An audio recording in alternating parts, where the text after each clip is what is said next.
Bloomberg Audio Studios. Podcasts, radio, news. I'm Stephen Carroll, and this is Here's Why, where we take one news story and explain it in just a few minutes with our experts here at Bloomberg.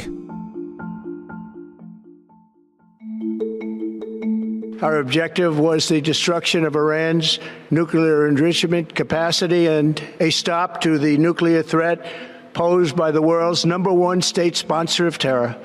Tonight, I can report to the world that the strikes were a spectacular military success.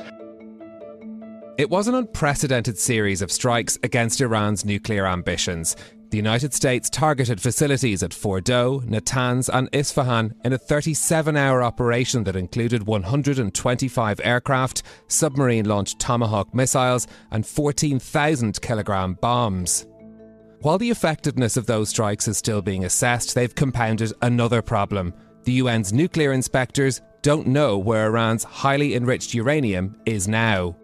I'm not so sure. At a time of war, all nuclear sites are closed. So our inspectors who are still, I must say, in Iran, although they are in a protected place, as you can imagine, no inspection, normal activity can take place.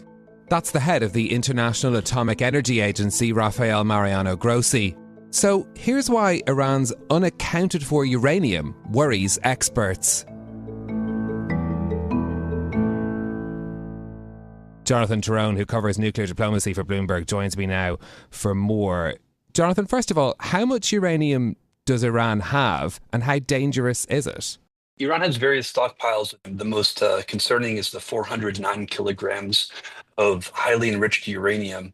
That material is equivalent to the amount needed to make about 10 nuclear weapons if it was further enriched to 90%. That material was last seen a few days before Israel's bombing commenced on June 13th. It was stored in underground tunnels at Isfahan complex. However, Rafael Mariano Grossi, the IAEA Director General, told us on June 18th that his inspectors had lost track of that material. They were no longer to verify its location. The concern is compounded because even before the bombing began, Iranian diplomats had told the IAEA that if Israel indeed did attack, they would move that material to an undeclared location. So at this point, we don't have any visibility on the inventory of nuclear material that was existing at the site before. So we're looking at about 10 days now of that material being out of contact with international verification measures. Why is it that we don't know more about where it is? Well, before the bombing began, International Atomic Energy Agency monitors were in Iran every day. The IAEA has 274 monitors that are going in and out of Iran constantly. So all of that material was under what's called safeguards. They're under seal of the IAEA, the international community, and inspectors were going in and out of those facilities, inspecting an average of 1.4 a day last year. Once the bombing began, for obvious reasons, because, the IAEA is not going to be entering onto a site under active attack. Once the attacks began, you eliminated the ability to verify the location of that material. Compounding that problem is that Iran had informed the IAEA that if Israel did begin to attack, it would remove that material to an undisclosed location. And as of yesterday, the Iranians still had not told the IAEA where they had put it. And, just to go a step further, Iranians are also making a move to restrict IAEA movements in the country going forward. They're talking about leaving the Nuclear Non-Proliferation Treaty, which is the, bedrock legal arrangement that imposes IAEA inspections in Iran. If Iran bars IAEA or leaves the treaty, then we face the potential of losing sight of that 409 kilograms of highly enriched material that could be quickly turned into bomb material for a long time. And that questions the metrics of success for the attacks. So while there's no doubt that there was grave damage dealt to the above ground facilities, perhaps some of the underground enrichment facilities, the attacks did not take account of the existing inventory of Iran's nuclear material. I want to come back to the framework in a moment that underpins all of this that you mentioned, but how far could this uranium have been moved in theory? How easily transportable is it? There's a vast body of scientific literature about the amount of material that can be packed into a canister when it's at that enrichment level, because there are safety concerns about criticality incidents.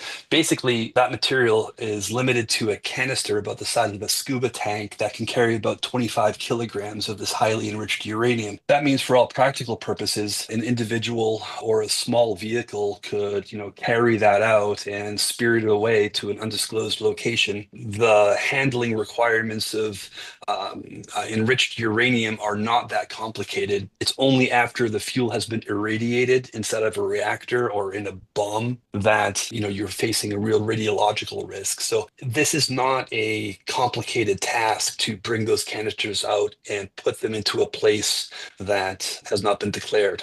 Let's return to the monitoring that was possible before this war erupted. How effective was that system thought to have been beforehand?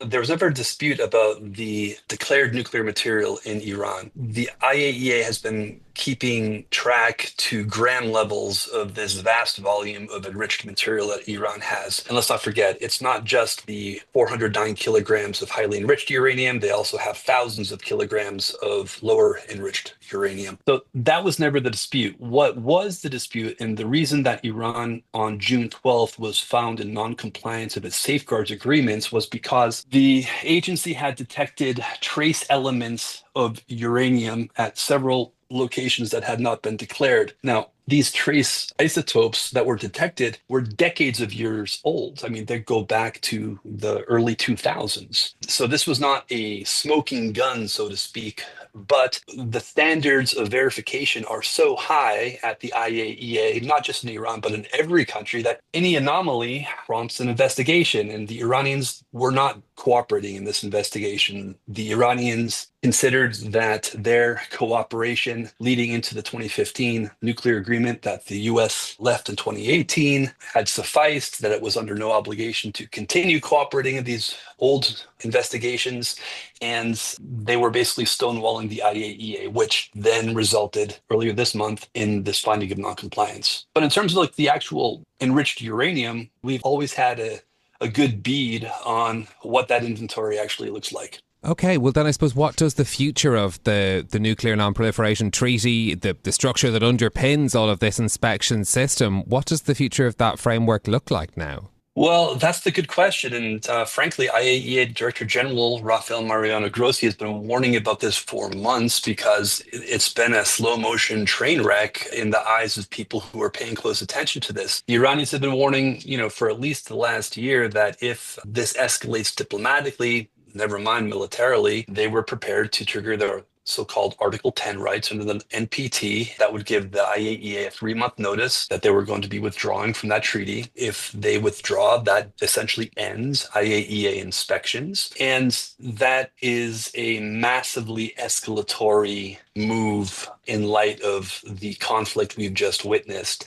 And let's not forget, even in the best case scenario, where Iran remains within the treaty and inspections continue, it is going to take years for the IAEA to reestablish a material accountancy baseline. There's so much localized chemical and radiological hazards. It's going to take a while for them even to get back on site, doing investigations, doing inspections. And once they're in there, they're going to have to basically start from point zero and rebuilding their data on Iran's stockpile. This has caused a massively complex challenge to the non-proliferation regime. Okay, Jonathan Tirone, our nuclear diplomacy reporter, thank you. For more explanations like this from our team of 3,000 journalists and analysts around the world, go to bloomberg.com/explainers. I'm Stephen Carroll. This is Here's Why. I'll be back next week with more. Thanks for listening.